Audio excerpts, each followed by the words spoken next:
femmina moderna. Una volta, quando si parlava bene di una carusa, si diceva chi è femmina di casa, e così o mascolo che la teneva chiusa si nieva d'incia sempre con una scusa.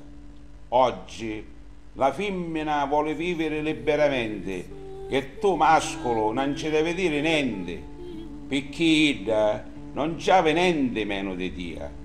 E tu, se non ci stai, cogli i pupi e vattene via.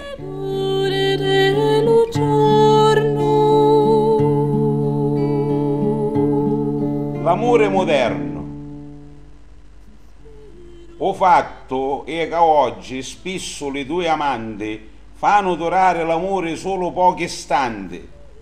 Quando arriva il giorno che si sedivano, finisce quasi sempre che si sciarivano. Non usano modi di buona crianza, ognuno si chiude in sua sostanza. Aspettando all'altro che ci domanda scusa a propria belligia all'inghia alla rinfusa. Facendo voci e sbattendo porte, rancore porteranno fino alla morte. Sospiro e poi rispondo.